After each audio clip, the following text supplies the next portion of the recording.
அல்லேலூயா. உட்கார்ந்த கடவுள் சம்பந்தப்பட்ட மனநிலையோடு இங்கே அமர்ந்திருக்க வேண்டும். கரங்களை தட்டி கர்த்தர் நன்றி சொல்லுவோம். The mind must be connected with the glory of God.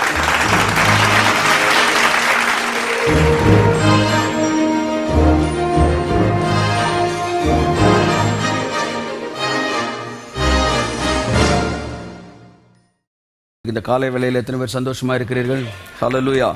So தேவனுடைய ஆராதனையில் கலந்து கொண்டிருக்கிறோம். The New Covenant Church உங்களை அன்புடன் வரவேற்கிறது. புதிய உடன்படிக்கைக்கு கீழாய் நாம் இருக்கிறோம். The matter is under which covenant we are. நாம் எந்த உடன்படிக்கையின் கீழாக இருக்கிறோம் என்பதுதான் விஷயமாக இருக்கிறது. ஹல்லேலூயா. ஸோ அன்புக்குரியவர்களே, பழைய ஏற்பாடும் புதிய ஏற்பாடும் ஒன்றைத்தான் சொல்லுகிறது. ஆனால் பழைய ஏற்பாடும் புதிய ஏற்பாடும் வேறு வேறு உடன்படிக்கையின் மீது கட்டப்பட்டிருக்கிறது. அதான் விஷயம். இதைத்தான் இயேசு சொன்னார். 2 மனிதர்கள் வீடு கட்டினார்கள். எங்க இருக்கு அந்த வசனம்? மத்தேயு 7ஆம் அதிகாரம் 24ஆம் வசனம். ஆகையால் நான் சொல்லுகிற இந்த வார்த்தைகளை கேட்டு இவைகளின்படி செய்கிறவன் எவனோ அவனை கன்மலையின் மேல் தன் வீட்டை கட்டின புத்தியுள்ள மனுஷனுக்கு ஒப்பிடுவேன்.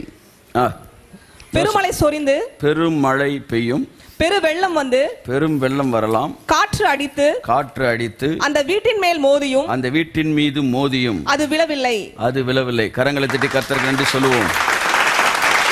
அது விழவில்லை. அடுத்து ஏனென்றால் அது கன்மலையின் மேல் அஸ்திபாரம் போடப்பட்டிருந்தது. அது கன்மலையின் மேல், அண்டர்லைன் தி வேர்ட், அஸ்திபாரம் போடப்பட்டு இருந்தது.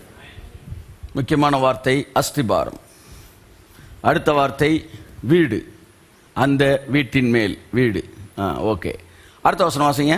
நான் சொல்லிய இந்த வார்த்தைகளை கேட்டு இவைகளின்படி செய்யாதிருக்கிறவன் எவனோ. இதன்படி செய்யாம எங்க பாஸ்டர் சொன்னாரு, பிஷப் சொன்னாரு, ஃபாதர் சொன்னாரு, அல்லது வேற என்ன சொல்றது, எங்க வீட்டுக்கு வந்து அடிக்கடி ஜெபம் பண்ணிட்டு போறவர் சொன்னாரு. ஏன்னா நாங்களாம் பைபிளே வாசிக்க மாட்டோம். அவங்க பார்த்து என்ன சொல்றாங்களோ கேட்டுக்குவோம். நிறைய பேர் வந்து பாருங்க, சில சபைகள் இருக்கு, பேர் சொல்ல விரும்பல. அங்கே போகிற மக்கள் கையில் பைபிளே கொண்டு போக மாட்டாங்க. ஏன்னா அவர் பார்த்து எதை வாசிக்கிறாரோ அதை நாங்கள் கேட்டுக்குவோம். எங்களுக்குன்னு பைபிளே கிடையாது. எங்கள் குடும்பத்துக்குன்னு ஒரு பைபிள் இருக்கு. ஆனால் தட்டு மட்டும் தலைக்கு ஒரு தட்டு தனியாக இருக்கு. சாப்பிட்றதுக்கு தனித்தனி பைக் இருக்கு, தனித்தனி சைக்கிள் இருக்கு. ஆனால் வீட்டுக்கு ஒரே ஒரு பைபிள் இருக்கு. ஸோ இந்த மனிதர்கள் தேவன் சொல்லுகிற வார்த்தையை கேட்காமல் மனிதன் சொல்லுகிற வார்த்தை, இந்த மனிதன் சொல்லுகிறது இந்த வார்த்தையில் இருக்கிறதா என்கிற மனநிலை இராதபடி வார்த்தையை கேட்டு அதன்படி செய்யாதிருக்கிறவன் எவனோ, வாசிப்போம், அவன் தன்னுடைய வீட்டை மணலின் மேல் கட்டின புத்தி இல்லாத மனுஷனுக்கு ஒப்பிடப்படுவான். இவன் எங்க கட்டியிருக்கான் வீட?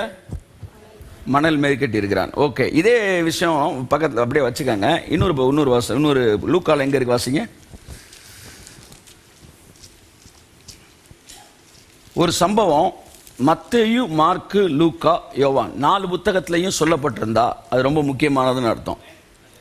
ஒரு சம்பவம் ஒரே ஒரு புக்கில் இருக்குன்னா ஓகே, அதுவும் முக்கியமானது. ஆனால் 4 பேரும் அதை எழுதியிருக்கிறாங்கன்னா இட்ஸ் வெரி இம்பார்ட்டன்ட். 3 பேர் அதை எழுதியிருக்காங்கன்னா ரொம்ப முக்கியம். இந்த சம்பவம் ஏறக்குறைய 3 பேர் எழுதியிருக்கிறாங்க எனக்கு தெரிஞ்சு. லூக்கா 6:47 வாசிப்போம். என்னிடத்தில் வந்து என் வார்த்தைகளை கேட்டு அவைகளின்படி செய்கிறவன் யாருக்கு ஒப்பா இருக்கிறான் என்று உங்களுக்கு காண்பிப்பேன். பாருங்க, இது ரொம்ப தெளிவா இருக்கு லூக்கால. 2 வகையான கிறிஸ்தவ வாழ்க்கை எல்லாரும் நல்லா கவனிக்கணும். 2 பேர் தேவாலயத்துக்கு போனா, ஒருத்தன் சினிமா தியேட்டருக்கு போனா, ஒருவன் தியேட்டருக்கு போனா, ஒருத்தன் சர்ச்சுக்கு போனான்னு கர்த்தர் சொல்லல. 2 பேரும் சர்ச்சுக்கு தான் போனான். ஆனா ஒருத்தன் தான் நீதிமானா